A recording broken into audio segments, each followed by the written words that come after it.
샬롬, 반갑습니다. 8월 9일 수요일 새벽 하나님께 올려드립니다. 함께 찬송가 438장 부르십니다.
오늘 말씀은 레위기서 7장 35절에서 38절, 레위기서 7장 35절부터 38절까지입니다.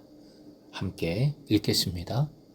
이는 여호와의 화제물 중에서 아론에게 돌릴 것과 그의 아들들에게 돌릴 것이니 그들을 세워 여호와의 제사장의 직분을 행하게 한 날, 곧 그들에게 기름 부은 날에 여호와께서 명령하사 이스라엘 자손 중에서 그들에게 돌리게 하신 것이라 대대로 영원히 받을 소득이니라.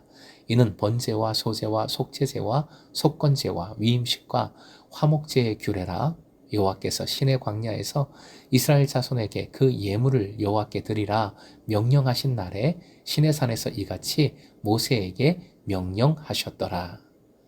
오늘의 기도 제목, 광야의 예배자로 영광 돌리게 하소서. 광야의 예배자로 영광 돌리게 하소서. 오늘 본문은 7장의 맨 마지막 부분이면서 제사장 위임식이 진행되는 8장 바로 앞에 위치한 본문의 말씀입니다. 지금까지 명하신 말씀에 대한 일종의 정리가 오늘 본문의 내용이지요. 35절 후반부와 36절 전반부에 이어서 나오는 표현인데요. 화면 보시고 함께 읽겠습니다. 제사장의 직분을 행하게 한 날, 곧 그들에게 기름 부은 날에. 이날은 모세가 하나님의 지시를 따라 거룩한 관유를 취하여 아론과 그 아들들의 머리에 부음으로 그들을 이스라엘 역사상 처음으로 공식적인 하나님의 제사장으로 위임하는 제사장 위임식 날입니다. 제사장 위임식은 7일 동안 계속되었으며 8일째에 기름 부음을 받았습니다. 따라서 이날부터 제사장들, 즉 아론과 그의 아들들은 지금까지 모세가 담당했던 제반 종교적인 임무를 이어받아 하나님과 백성 간의 중보자로서 자신들의 직무를 공식적으로 수행할 수 있었습니다. 그리고 또한 이날부터 그들은 하나님께서 제사장들에게 허락하신 몫을 자신들의 몫으로 취할 수 있었습니다. 36절 후반부의 표현도 함께 읽겠습니다. 시작. 이스라엘 자손 중에서 그들에게 돌리게 하신 것이라 대대로 영원히 받을 소득이니라. 어제 중요한 포인트로 삼아서 강조했던 부분이었습니다. 하나님께서 직접 영원히 분명히 정하신 몫이 있습니다. 그런데 까마귀가 없으면 소용이 없지요. 청지기의 헌신이, 나눔이 있어야 합니다. 이스라엘 백성이 공동체적인 신앙을 가지고 함께 헌신하고 함께 나눌 때에 이 명령의 아름다운 결과는 이루어지고 함께 공동체가 세워지고 함께 은혜를 누릴 수 있음을 다시 명심하십시다. 37절에는 구약시대 제사의 5대 종류가 다 나왔습니다. 거기에 위임식이 끼어 있습니다. 제사장 위임식, 이 위임식도 결국은 예배 제사이지요. 이 위임식에 대한 자세한 규례는 이미 출애굽기 29장에 나와 있습니다. 위임식에 해당되는 히브리어 밀루임이라는 단어는 채우다, 봉헌하다라는 뜻이 있습니다. 위임식이란 여호와의 제단 위에 제사 예물을 드리도록 손에 무언가를 채워주는 의식이라는 것이지요. 하나님께 제물을 드릴 수 있는 자로 제사장을 구별하는 의식이다라는 뜻이 들어있는 것입니다. 아론과 그의 아들들이 여호와의 거룩한 제사장으로 성별되기 위하여 제물을 손에 채워 여호와께 하나님께 드리는 의식으로서의 제사임을 보여줍니다. 결국 위임식은 번제, 소제, 속제제, 속건제, 화목제처럼 제사의 어떤 한 종류가 아니라 이러한 기존의 여러 제사 방법을 통하여 성직, 임명이라는 특수한 목적을 이루는 특별한 제사임을 알 수 있습니다.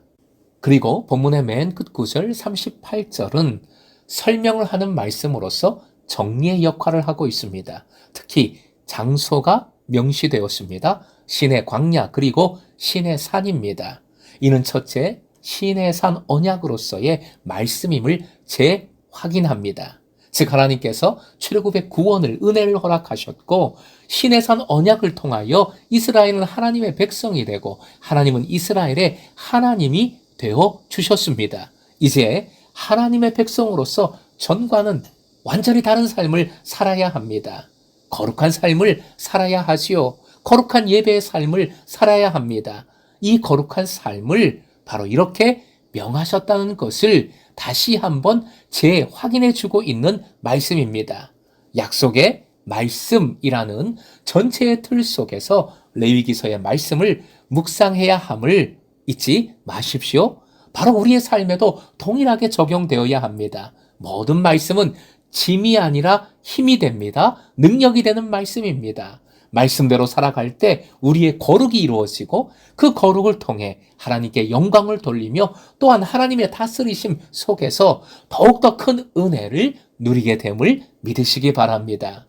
두 번째, 오늘 말씀의 중요한 포인트는 신의 광야에서 주신 말씀이라는 것입니다. 광야의 삶입니다.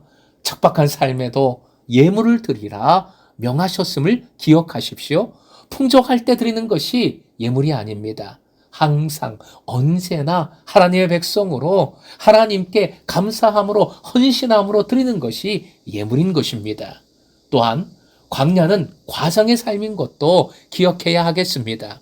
이 과정을 통해 우리는 완성으로 나아갑니다. 하나님 나라의 완성을 향해 나아가는 것이지요. 온전한 성숙을, 거룩을 위해 나아가는 것입니다.